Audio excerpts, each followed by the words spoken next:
Okay, and I'm back with Dr. Bruce Brockway.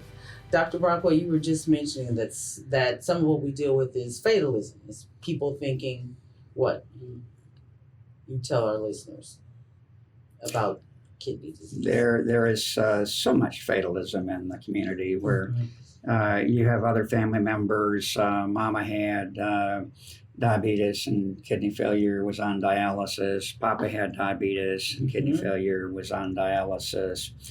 So that's what's going to happen to me. It's fate. I have no control over it. I can't change it. It's going to happen. It's a matter of time. And that's just not true. It doesn't have to be. Doesn't have to be true at all. Those are all controllable features with regard to weight gain and its influence, the effects of the diabetes and blood pressure on a variety of organs, including the kidneys. Those are all things that individuals can change by virtue of their approach to lifestyle features. So what are some of the things that you recommend that a person can do, and just incremental things that they can do to change what's going to happen with their future, regardless of whether or not their family members have had kidney disease?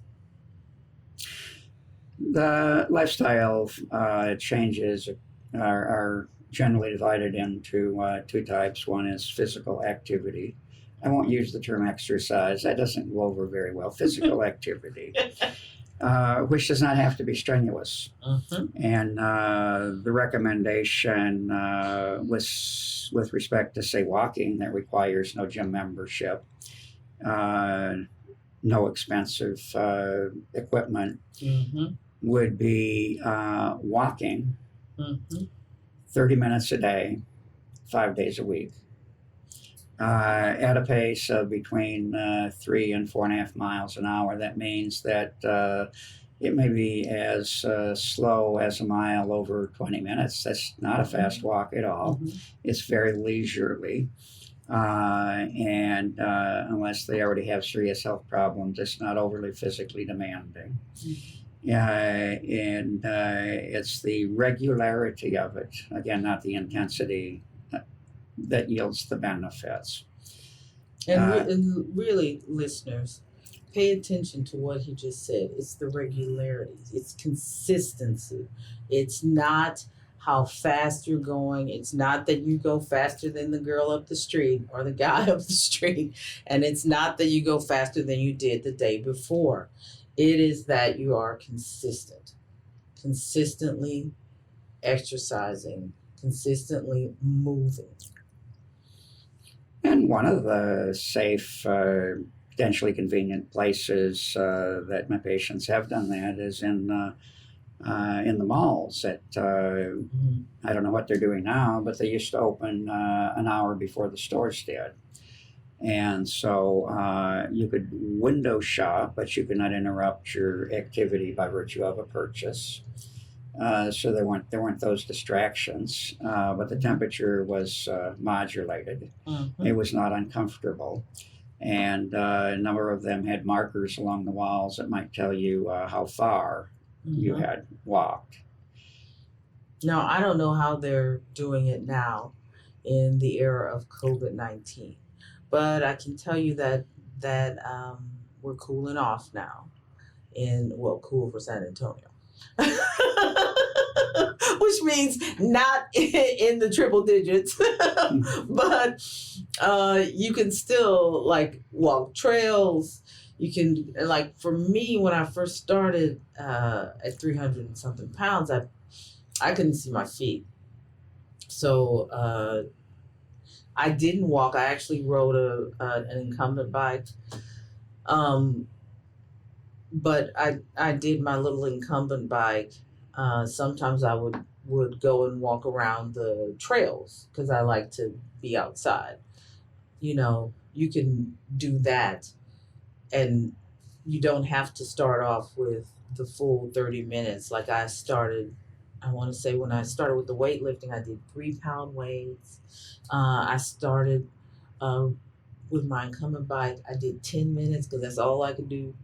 And I did 10 minutes, but I was consistent with the days. Like I did 10 minutes every other day. And then, did I do every other day? Every other day. Not, I moved up to 5 days a week, but I did 10 minutes initially every other day. And then I add after like the first month, I added on a minute a week and moved myself up to 30 minutes. But that's how I did it because I was so heavy. It wasn't something that I could do easily. It wasn't something that I could do all at once, but I knew I had to do something, and that's what I say to anybody, like, start where you can start, and just be consistent. We've actually had bicycles in the dialysis facility that sit on the floor in front of the chair that can have the resistance or workload adjusted.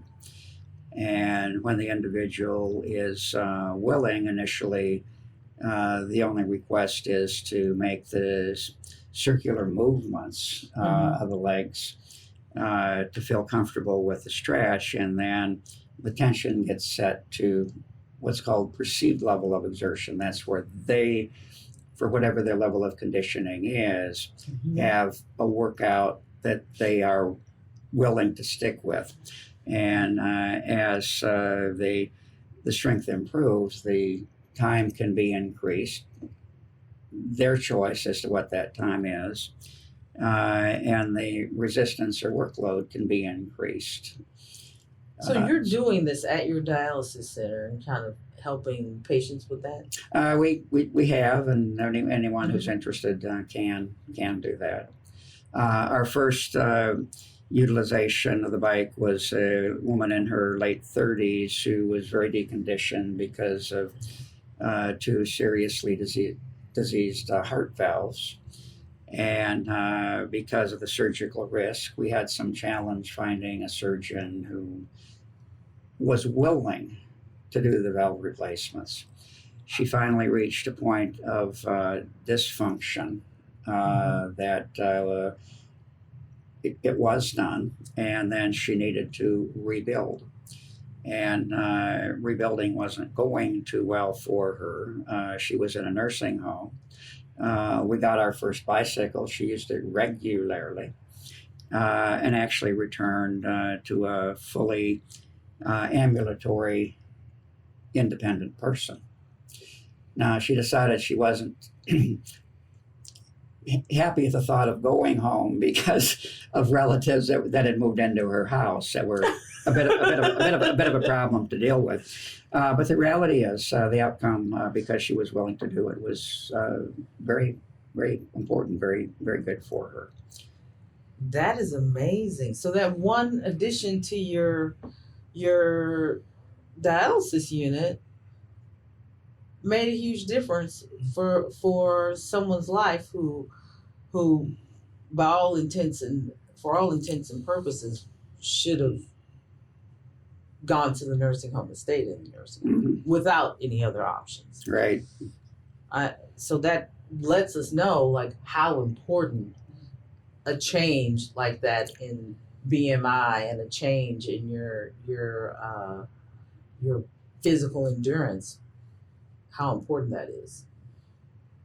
So what would you say about BMI? Because I talk about, I think that's really important, and a lot of what I've read says that it's really important. But what say you about BMI and how that can change for a person? And I guess that's the body mass index, and not a new car of some sort. So that's a BMW. That's right. The BMI is commonly utilized term to decide what the body composition is. And it has to do with the weight relative to the height. And it can be very helpful in suggesting that an individual may have an excess of body fat, especially visceral or belly fat, which is the most hazardous of the types. There are people as well who are simply very muscular. That don't have excess fat at all, but may have a high BMI. They're the minority, but it is useful as a guide to encouraging people to do the exercise and to limit their calories or portion size. And that, so would you say that changes, that a small change in body mass index,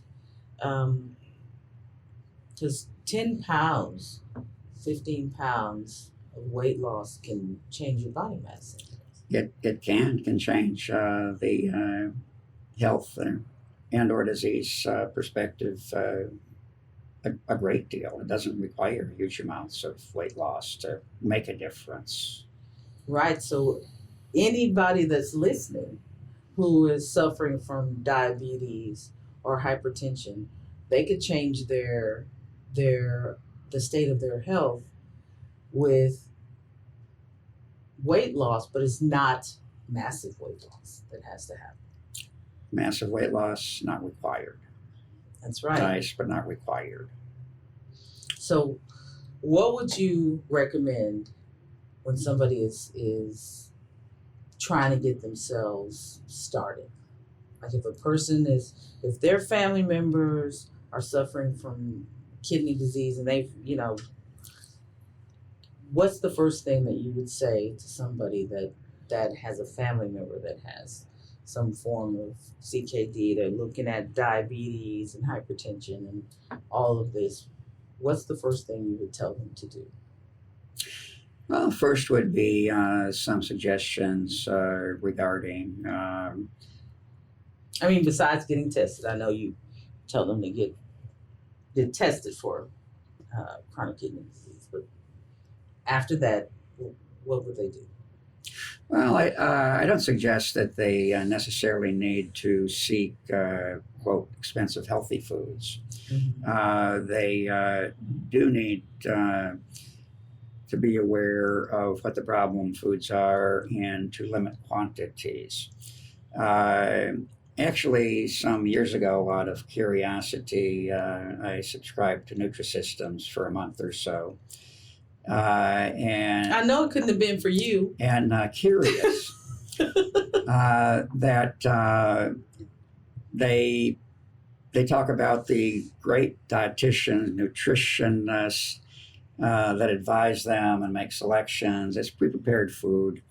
You open it up and there's the potatoes and the pasta and the white rice. And it's like, whoa, I thought these are the things we're not supposed to have. Reality is the portions are limited. Mm-hmm. And it's the limitation of the portions that makes the difference.